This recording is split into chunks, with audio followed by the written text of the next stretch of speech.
क्या आपने कभी सोचा है कि भूटान में मुस्लिम पॉपुलेशन होने के बावजूद वहाँ पर कोई मस्जिद क्यों नहीं है? उससे पहले समझते हैं कि भूटान में कौन कौन से रिलीजन है। 75% सिर्फ बुद्धिस्ट है। उसके बाद सबसे लार्जेस्ट पॉपुलेशन। मित्रों, एक ऐसा देश सोचिए जहां सरकार सिर्फ सड़कों, स्कूलों या अस्पतालों पर फैसला नहीं लेती, बल्कि यह भी तय करती है कि किस धर्म की इमारत खड़ी हो सकती है और किसकी नहीं।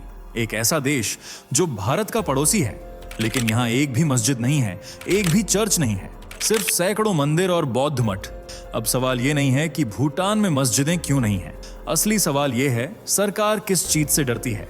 आज की इस वीडियो में मैं आपको वही सच बताने वाला हूं जिसे सुनकर आपके अंदर दो भाव एक साथ उठेंगे, चकित भी होंगे और सोचने पर भी मजबूर हो जाएंगे। क्योंकि भूटान सिर्फ मस्जिद फ्री देश नहीं है। भूटान एक ऐसा मॉडल है जिसे दुनिया के कई देश चुपचाप अपनाने लगे हैं, और कुछ तो मुस्लिम शरणार्थियों को सीमा पर ही रोक देते हैं। कौन से देश क्यों रोकते हैं और क्या वजह है कि भूटान में हिंदू मंदिर फल फूल रहे हैं लेकिन मस्जिद और चर्च के लिए दरवाजे अब भी बंद हैं? आप अभी जो सुन रहे हैं वह सिर्फ सतह है। असली कहानी उससे कहीं गहरी है। राजनीतिक, धार्मिक और राष्ट्रीय मनोविज्ञान की वह परत जिसे अक्सर दबी हुई रखी जाती है।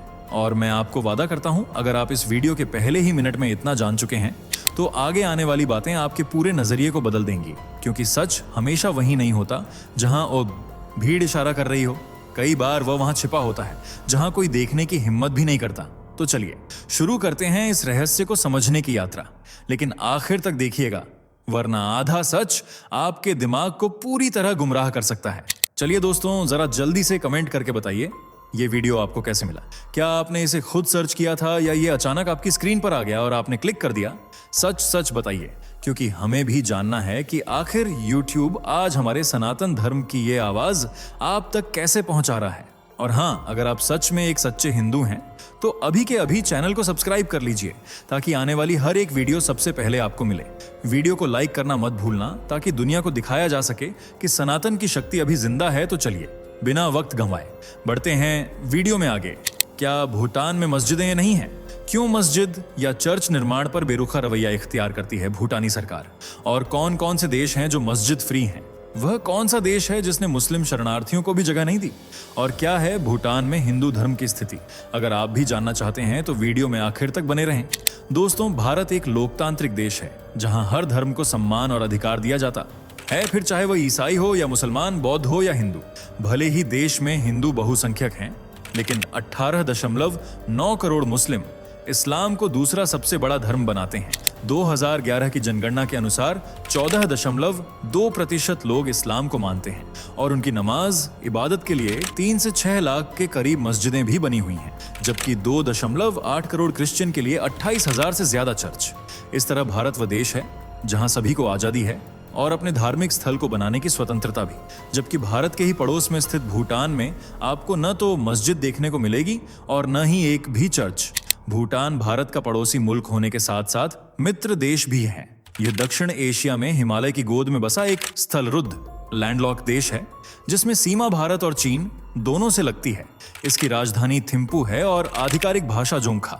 भारतीय राज्य सिक्किम इसे पड़ोसी देश नेपाल से अलग करता है और 38,394 वर्ग किलोमीटर के क्षेत्रफल के साथ यह दुनिया में 133वां सबसे विशाल और बेहद खुशहाल देश है। भूटान में कोई बेघर नहीं है और न ही कोई भूखा, क्योंकि यहाँ की सरकार अपने लोगों को घर देने और भूखा न रहने की गारंटी देती है। इसलिए यहाँ न तो कोई आपको भूखा मिलेगा और न ही भिखारी। लोगों के चेहरे हमेशा खुशी से सजे रहें, इसका भी सरकार पूरा ध्यान रखती है। वर्ष 1970 में भूटान के चौथे राजा ने सकल राष्ट्रीय खुशी, ग्रोस नेशनल हैप्पीनेस के रूप में एक नई दार्शनिक अवधारणा को जन्म दिया था। जबकि 2008 में भूटानी सरकार ने योजना आयोग को सकल राष्ट्रीय खुशी आयोग के रूप में नामित कर दिया, जिसे आप खुशी मंत्रालय भी कह सकते हैं। इसका काम है राष्ट्रीय खुशी को मापना। कोई दुखी तो नहीं है, इस बात को जांच करना। भूटानी जनगणना में अलग से इसके लिए कॉलम है ताकि लोग कितने खुश हैं इसे बाकायदा लिखकर सरकार तक पहुंचाया जा सके।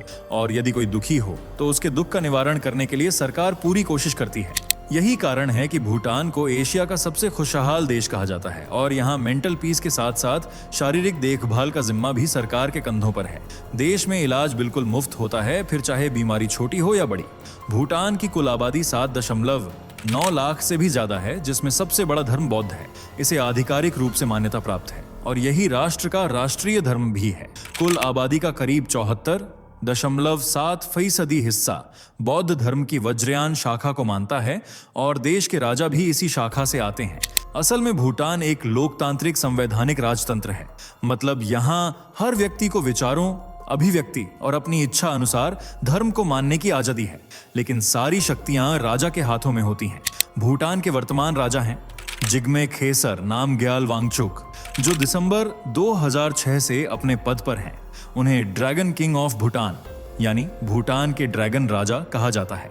उनके साथ साथ देश की बड़ी वज्रयान शाखा को मानने वाली आबादी भूटान को दुनिया का एकमात्र वज्रयान बौद्ध राष्ट्र बनाती है। इसलिए यहाँ आपको सैकड़ों बौद्ध मठ देखने को मिल जाएंगे, जो पर्यटकों और आस्था में डूबे लोगों के लिए 24 घंटे खुले रहते हैं। इनमें सबसे प्रमुख है राजधानी थिम्पू में बना ताशिचो दुजोंग, जो देश का सबसे बड़ा प्रशासनिक और धार्मिक केंद्र भी है, और यहीं पर सरकार और राजा का कार्यालय भी बना हुआ है। यह अपने विशाल आकार, राजसी वास्तुकला, घुमावदार छतों और नक्काशीदार लकड़ी के डिजाइन के लिए जाना जाता है। कहते हैं कि भूटान के लामाओं का मुख्य स्थान भी ताशिचो दुचोंग ही है और साल भर बड़ी संख्या में लोग यहाँ पहुंचते हैं। इसे योग, ध्यान और तपस्या के लिए भी शांति केंद्र कहा जाता है, क्योंकि आसपास फैली वादियां और हरियाली इसे अंतर ध्यान के लिए पसंदीदा स्थान बनाती हैं। इसके बाद है पारो तकत्संग, जिसे टाइगर नेस्ट भी कहते हैं। यह भूटान के सबसे पवित्र मठों में से एक है, जो समुद्र तल से करीब 3120 मीटर ऊंची चट्टान पर स्थित है। इसका निर्माण 1692 में तकत्संग सेंगे समुदाय गुफा के पास माना जाता है, जहां गुरु पद्म संभव ने ध्यान किया था। जबकि यहां से कुछ ही कदम दूर पारो घाटी में स्थित है कीचू लखांग, जिसके बारे में कहते हैं कि इसका निर्माण 7वीं शताब्दी में राजा सोंगतसेन गंपो ने करवाया था। मठ के भीतर गुरु रिनपोछे और तारा की सुंदर मूर्तियां हैं और कहते हैं कि इसके आंगन में लगा संतरे का पेड़ साल भर फल देता है। इसके अलावा पुनाखा दंजोंग देश का दूसरा सबसे पुराना और महत्वपूर्ण मठ है। गंगते मठ फोबजीखा घाटी में स्थित है और टेंगो जैसे कई अन्य मठ भी हैं, जो बौद्ध धर्म का प्रतीक है। बौद्धों के अलावा यहाँ 0.2% यानी लगभग 5 से 7 हजार इस्लाम के अनुयायी भी हैं। पर जैसा कि आप शीर्षक में सुन ही चुके हैं, उनकी आस्था या उनके धर्म का प्रतीक बने ऐसा एक भी धार्मिक स्थल भूटान में नहीं है, और न ही सरकार मस्जिद या दरगाह बनाने की इजाजत देती है। बल्कि कई बार समुदाय की तरफ से मस्जिद निर्माण की मांग उठी है, लेकिन सरकार की तरफ से हर बार एक ही जवाब मिलता है, नहीं। मस्जिद के साथ ही भूटान में आपको एक भी चर्च देखने को नहीं मिलेगी, जबकि मुसलमानों से ज्यादा 0.5% ईसाई धर्म को मानने वाले भी भूटान में बसते हैं। मतलब 10,000 से भी ज्यादा लोग। लेकिन आधिकारिक तौर पर उन्हें आज तक चर्च बनाने की इजाजत नहीं दी गई। हालांकि उनकी धार्मिक आजादी का सम्मान करते हुए मुसलमान और ईसाई दोनों को अपने घरों में धार्मिक स्थल बनाने की परमिशन जरूर दी गई है, लेकिन इसकी भी कुछ सीमाएं हैं। जैसे यह पूजा स्थल घर की चारदीवारी के अंदर होना चाहिए, गली, नुक्कड़, चौक या फिर खुली जगह पर नहीं होना चाहिए। इसलिए देश के हर मुस्लिम घर में आपको कुछ इस तरह की मीनार जरूर देखने को मिल जाएंगी, जहां ये लोग नमाज अदा करते हैं, जबकि क्रिश्चियन अपने घरों में ही प्रेयर करते हैं। कई बार जब यूरोप या फिर किसी अन्य देश से कोई मुस्लिम या ईसाई धर्म का व्यक्ति भूटान घूमने आता है, तो उसे इबादत के लिए कोई धार्मिक स्थल नहीं मिलता और किसी के घर में धार्मिक कार्य करने में वह जरा संकोच करता है। ऐसे में उनकी आस्था का ख्याल रखते हुए भूटानी सरकार ने बमथांग में एक छोटा सा प्रार्थना कक्ष तैयार किया है। इसमें कुल 3 कमरे हैं, एक ईसाइयों के लिए, दूसरा मुसलमानों के लिए और तीसरे कमरे में सिख गुरु की अरदास कर सकते हैं। वहीं बात अगर हिंदू धर्म की करें तो भूटान में बौद्ध के साथ साथ हिंदुत्व को भी आधिकारिक तौर पर मान्यता दी गई है और यह दूसरा सबसे बड़ा धर्म है, जिसे 1,72,000 के लगभग लोग मानते हैं। मतलब करीब 22.6%।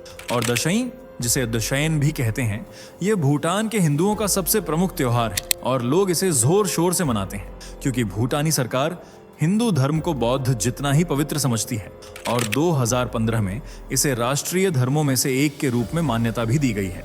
एक तरफ जहां भूटान में मस्जिद और चर्च नहीं है, वहीं यहाँ कई हिंदू मंदिर हैं, जिनमें सबसे बड़ा और महत्वपूर्ण है भैरवकुंड शिव मंदिर, जिसे दाइफाम शिव मंदिर भी कहते हैं। इसे एकमात्र शक्तिपीठ माना जाता है और यहाँ स्वयंभू शिवलिंग स्थापित है, जो आस्था और रहस्य का अद्भुत संगम पेश करता है। मंदिर में हर रोज सैकड़ों लोग दर्शन के लिए पहुंचते हैं। ये मंदिर भूटान के दक्षिण पूर्वी कोने में जोमोत्संखा दैफाम शहर के पास स्थित है और पूर्व में अरुणाचल प्रदेश, जबकि दक्षिण में असम राज्य से घिरा हुआ है। मंदिर के नीचे एक गुफा है जिसके बारे में कहते हैं कि यहाँ भगवान शिव ने तपस्या की थी। साथ में एक झील भी है जिसे भैरव झील कहते हैं। लोगों का कहना है कि यहाँ भैरवनाथ ने तपस्या की थी। मंदिर के पास हर साल जनवरी में भैरव कुंड उत्सव भी मनाया जाता है जो करीब 5 दिनों तक चलता है। मकर संक्रांति के दौरान भक्त आते हैं और कुंड झील में स्नान करते हैं। इस महोत्सव के जरिए भूटान और भारत के बीच सांस्कृतिक रिश्ते मजबूत रहते हैं, जबकि लोकतांत्रिक और राजनीतिक रिश्ते तो पहले से ही मजबूत हैं। असल में भूटान 7वीं सदी में कूच बिहार राजवंश का हिस्सा हुआ करता था, जब यहाँ राजा संगलदीप का शासन था। लेकिन 17वीं शताब्दी से यह एक स्वतंत्र राष्ट्र के रूप में अपनी पहचान बनाए हुए है। ये वह देश है जिसे ब्रिटिश भी अपने कब्जे में नहीं कर पाए। हालांकि ब्रिटिशों ने भूटान की काफी जमीन को अपने कब्जे में जरूर कर लिया था, लेकिन 1949 में भूटान ने भारत के साथ एक समझौते पर हस्ताक्षर किए, जिसके बाद भारत ने वह सारी जमीनें वापस कर दी। इसके बाद से ही दोनों देशों के रिश्ते मजबूत हो गए। और अगर आपको ऐसा लगता है कि भूटान ही वह एकमात्र देश है जहां कोई मस्जिद या चर्च नहीं है, तो ऐसा नहीं है, बल्कि दुनिया में और भी कई देश हैं जो अपनी सीमा के भीतर एक भी मस्जिद या इस्लामिक धार्मिक स्थल को बनने की इजाजत नहीं देते हैं।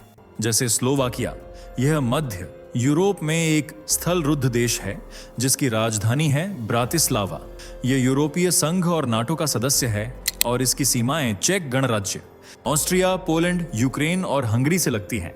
स्लोवाकिया का ज्यादातर हिस्सा पहाड़ी है और कार्पोथियन पर्वत मुख्य चट्टान है। स्लोवाकिया यूरोपीय यूनियन का एकमात्र देश है जिसने 2016 के बाद एक कानून के तहत इस्लाम को आधिकारिक धर्म के रूप में मान्यता नहीं दी। स्लोवाकिया में 5.42 से 5.49 लाख लोग रहते हैं, जिनमें 0.1% मुस्लिम है, लेकिन उन्हें इबादत के लिए मस्जिद या दरगाह बनाने की परमिशन नहीं है। इसलिए स्लोवाकिया मॉस्क फ्री कंट्री है और हमेशा फ्री ही रहेगा, क्योंकि कई बार मस्जिद निर्माण की मांगें उठी, लेकिन हर मांग को सरकार ने दबा दिया। यही कारण है कि यह यूरोप का एकमात्र देश है जहां एक भी मस्जिद नहीं है। इतना ही नहीं, 2015 में जहां दूसरी यूरोपीय देशों में मुस्लिम शरणार्थियों को पनाह दी जा रही थी, वहीं स्लोवाकिया ने कसम ली कि वह कभी मुस्लिम शरणार्थियों को सीमा के भीतर घुसने भी नहीं देगा। सिर्फ मस्जिद ही क्यों, इस देश ने तो चर्च निर्माण में भी कानून सख्त कर दिए हैं। चर्चों का रजिस्ट्रेशन अनिवार्य कर दिया गया है और रजिस्ट्रेशन भी तभी होगा जब उसके लिए बहुमत कम से कम 50,000 हो। मतलब अगर इतने फॉलोअर्स चर्च के बनने के पक्ष में हैं तो वह बनेगी, वरना नहीं। हालांकि यह नियम भी इस्लाम को बढ़ावा न देने के मकसद से बनाया गया था, ताकि मस्जिद बनाने की मांग करने से पहले लोग सोचें और बिना बहुमत के सरकार के पास भी न जाएं। अगला देश है टोकेलाउ, जो दक्षिण प्रशांत महासागर में न्यूजीलैंड का एक डिपेंडेंट कंट्री है, जिसमें अताफू, नुकुनोनू और फाफाओफो 3 ट्रॉपिकल कोरल आइलैंड्स हैं। इसकी कोई केंद्रीय राजधानी नहीं है, लेकिन हाँ, हर एटोल का अपना प्रशासनिक केंद्र जरूर है। तीनों द्वीपों का क्षेत्रफल 10 वर्ग किलोमीटर के आसपास है और इसकी आबादी 2608 के करीब है, जिनमें सबसे ज्यादा ईसाई हैं और मुसलमान फिलहाल इस देश में 0 हैं। इसलिए आपको यहाँ उनके धार्मिक स्थल भी 0 ही देखने को मिलेंगे।